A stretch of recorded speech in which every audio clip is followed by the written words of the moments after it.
You're listening to The Coffee Hour. I'm Andy Bates. I'm Sarah Golseth. That was not me. It's Friday, August 2nd. What are you, slamming your coffee around over there? It wasn't me, I promise. Although then I just threw people under the bus, so it's fine. Happy Friday. Happy Friday, everybody. Good stuff on deck today. Two big things that happened recently. National Youth Gathering and LCMS Convention. And, you know, just tons of stories pouring out of these because so many good things happening at both of them. So we're going to follow up on the National Youth Gathering.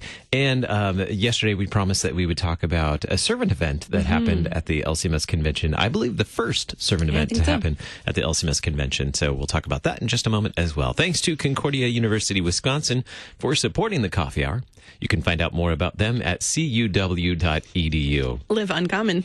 I see you're now timing your coffee when I start that so that you can swallow the coffee completely before I, look at you and it's your turn to talk. Yeah, it's happened one too many times. Joining us in studio this morning, the Reverend Derek Broten, Gathering Director for LCMS Youth Ministry in the LCMS Office of National Mission. Good morning. Good morning. Glad to have you in studio this morning. Have you, recovered somewhat from the last 3 years? What month is it? In the last 3 years? I believe it's a 3-year process to recover, but absolutely. It just reflecting on all the things that have gone on and seeing all the social posts is one of those things that helps kind of rejuvenate you. And also in studio this morning, the Reverend Mark Kiessling, Director of Youth Ministry, LCMS Office of National Mission. Good morning. Good morning. Great to be here. And glad to have you both back. I know it's been a busy couple of weeks, even since we've been back from the gathering and convention and all those things. But Sarah and I had a blast at the gathering, getting to meet. I'm pretty sure we met all 20,000 plus people. I think so. I'm pretty sure. At our booth, because I'm pretty sure the first day, at least 19,000 came by the booth. So it was nuts. It was a lot of fun. We were adding it up how many things we brought to give away the other day. Mind-blowing. And they all went. Yep. Yeah, which was outstanding. We didn't bring anything back. Minneapolis was fun. This was the first time at Minneapolis. This was kind of a unique setting. And what was unique or fun about getting to bring the gathering to Minneapolis this time? Yeah, it was a special gathering for me from that very purpose. It was a home. It's a place that I called home for 16 years, and this city really hasn't had anything close to this. They've had Super Bowls and Final Fours and things like that. This is way better. But this is kind of getting ready for us and preparing for us. But to have something that is, 5 days that is kind of taken over the city. One of the fun things I think for us was really to listen after the gathering to city planners and officials and to hear kind of their experience with our kids. And they were just blown away. So it was such a beautiful thing to talk about, the witness that our church had on a whole city, all the different workers in the hotels and the stadium and the convention centers, and everyone that we talked to were just kind of blown away by how amazing our kids were, how amazing our adults were, and just the impact that continues to live on. The people you would run in on the street that would say, we ran into several homeless people that said all these kids were coming up and they were high-fiving me. And the impact that has on a whole city, it's just exciting to see. And that was something that I was noticing too as we were there, that when that many people descend on a city, there's going to be a lot of interaction with people who live there and who work there. And that in itself, even if they have no idea who we are, that in itself is a huge witness. Yeah, it was fun to watch media and social media too, to be like, it's kind of like, what are the backpack people? They're amazing. They're cheerful. They're loving it. They're high-fiving. They're doing all this kind of stuff. There's something unique about this. Why group, are there thousands of people with purple backpacks on our light rail? Light rail. Yeah. So we keep saying 20,000. How many people actually were there? How many youth? How many adults? So registered participants from our congregations. We had over 1,500 LCMS congregations plus international groups, and then we had basically 20,800 registered participants, and then we're so blessed 1,300 volunteers to put on the event, and those are those who, invested years into the process, but then also those who kind of just show up during the days, and they are just amazing. Some get trained specially, some come, for maybe a couple hours a day and put in their effort and just show hospitality to the participants who come, and to the city too, which is just a really unique thing about the LCMS Youth Gathering from other events, is our volunteers are just phenomenal, and just a wonderful thing for the event. And then about another 300 to 400 speakers and exhibitors and special guests. So basically the total number was 22,500 who participated. That's a lot of people. Yeah. It's a small city. Yeah, it really is. It really is. For about a week. Yeah. My memory as a kid was to sit back and reflect. This was when I went as a youth, and it's like, there are more people here than are in my county back in Montana. Yeah. Like, that's the thing where it just blows me away. It's like, that's totally phenomenal. normal. Yeah, right. So this many people descending on Minneapolis, but we weren't all just in the convention center and in U.S. Bank Stadium for 4 days. What were some of the ways that the participants had an impact on the city with the servant events?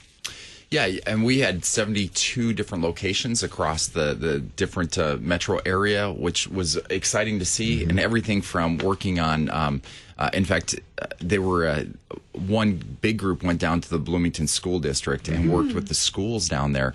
And it was fun to see here's a public school system who's tweeting out and on social media feeds that are saying how blessed they are to have basically the church in their school working and getting things ready for this fall. And so the interactions we have with places like that, we had a lot of different places working with environmental groups that were doing different things, cleaning up the city and painting houses. There were some prayer walks that were being done with churches. That was another big thing that we really wanted to do, was to work with the Minnesota South District and some of the congregations and the initiatives they have within their community. And so a lot of those congregations said, hey, we would love to have a group of people. And so they kind of went and kind of enhanced some of the things that they were doing within their community for ongoing ministry that they've got this fall going. Yeah, and that's one of the, I think, cool things was to see host LCMS congregations bringing young people and to make those connections and say, like, anywhere you go, you got LCMS churches that are here or want to serve or doing engaging in their community. And so that allows young people too to see, hey, this is how we can take this back with us, and really creative ways too that we can serve our neighbor and reach out into the community. So that's always a great learning experience for them. Funny thing about Minnesota, there are a few Lutherans there. There are Just a couple. What did the youth learn when they were at the gathering? I know there were Bible studies every day and opportunities, sessions for them to learn with so many speakers. What are some of the things that they learned during their time at the gathering? Yeah, our theme this year was Real Present God, and we continue to hear from different youth and adults who are writing back and telling us some of the experiences that their kids are they kind of took away from the gathering. And one, probably the biggest thing that we hear over and over again is that no matter what is going on in my life, I know that God is there, He is present, and He is real. He promises to be there. And so one of the big things we emphasize is even in those times where you question or you wonder, that God's promises are real and His presence is real. And He's going to help you through that, whether it's through the different people in your life, through the church. And that was one of those themes that I think came through really, really strong.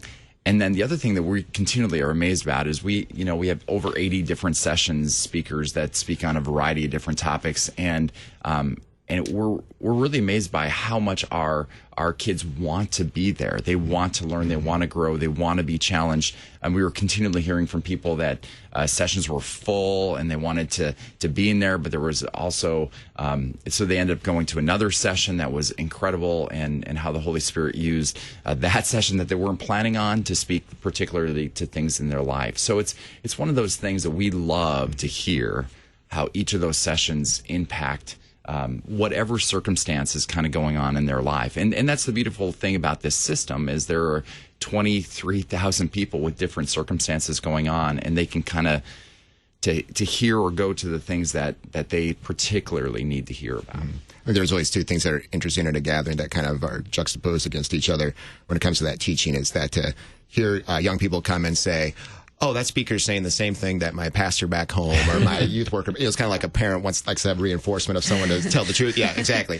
And so it's having that happen. But then at the same time, too, there's sometimes some tough subjects where people may not feel like they've got the background or the knowledge to talk on. And so then the gathering allows this opportunity to come hearing from experts in a particular topic or has an experience to be able to say, hey, I doubted maybe God's promise too. And by his grace, by staying connected to the church and in his word, that truth became real to me. And so it's neat to see that happening at the gathering. That's kind of two different takes on it, but the gathering allows that opportunity. Absolutely. Mm-hmm. And there were a lot of sessions, a lot of learning going on, a lot of prayer, worship. I know the final divine service that's the first time I've been in a divine service with that many people. So that was pretty cool. With a fantastic sermon by President Harrison. But we're running out of time. So, post-gathering resources. Are there things that people can still access now that relate to the gathering, further learning, that kind of thing?